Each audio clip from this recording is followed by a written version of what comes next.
April 20th, 2010. 11 workers died and 17 were seriously injured by an explosion on the Deepwater Horizon, an offshore drilling rig located approximately 50 miles off the coast of Louisiana. The rig burned for 2 days, eventually sinking and triggering the largest oil spill in U.S. history as oil and gas spewed up from the sea floor. The Deepwater Horizon had been drilling an oil well in 5,000 feet of water in an area of the Gulf of Mexico known as the Macondo Prospect. In 2010, the CSB launched an investigation to examine the technical, organizational, and regulatory factors that contributed to the accident.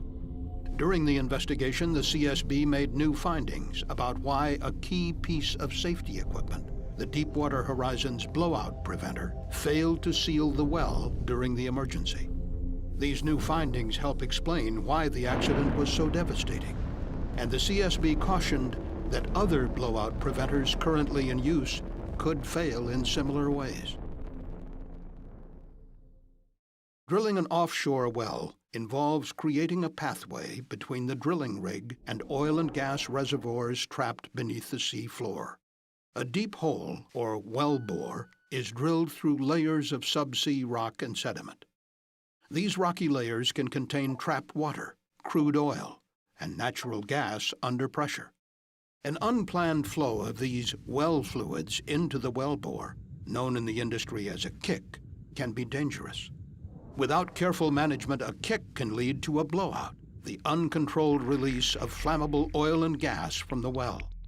A blowout can be catastrophic, since oil and gas reaching the drilling rig can quickly find an ignition source, leading to a fire or explosion, endangering the lives of the drilling crew.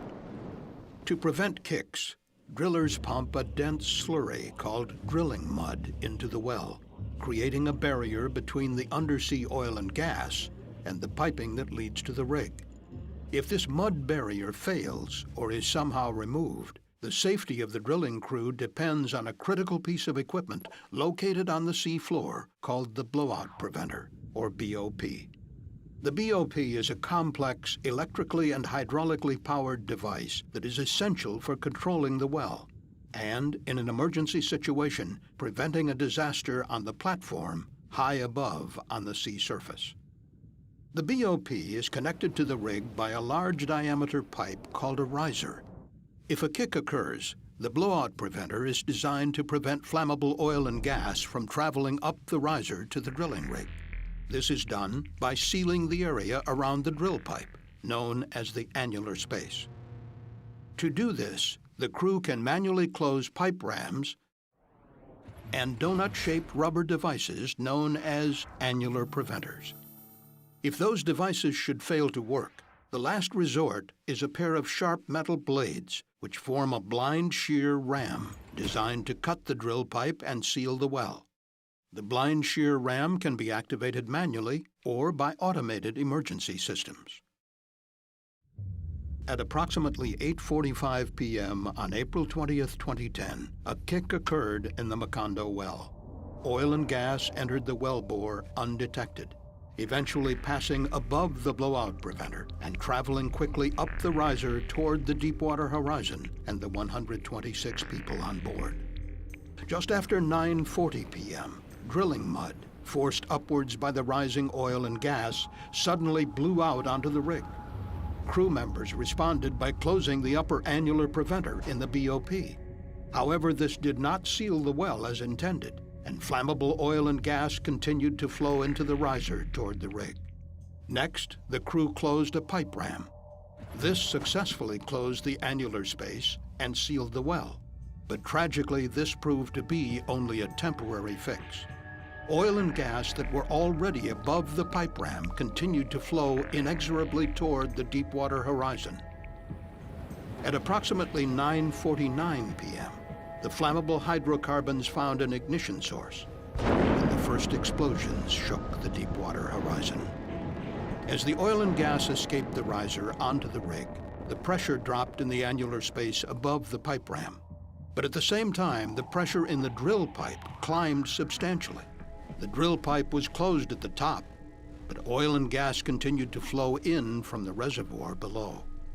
After extensive analysis, the CSB concluded that this large difference in pressure likely caused the drill pipe to buckle, essentially bending the pipe off-center inside the blowout preventer. The buckling pushed sections of the drill pipe outside of the reach of the blind shear ram blades. This would eventually prove to be catastrophic.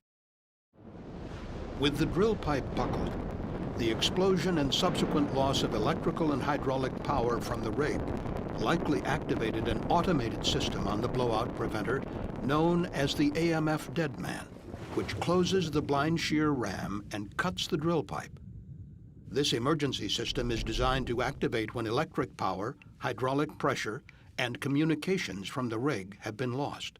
The AMF deadman system was operated by two redundant control systems on the BOP, known as the yellow pod and the blue pod. The redundancy is supposed to increase the reliability of the system in an emergency situation. The yellow and blue pods worked independently of each other and were comprised of identical enclosed computer systems and sets of solenoid valves. When activated, the solenoid valves controlled important BOP functions, such as closing the blind shear ram. If electrical power from the rig was lost, as happened on April 20, 2010, both the yellow and blue control pods contained backup 27-volt and 9-volt batteries to power emergency functions.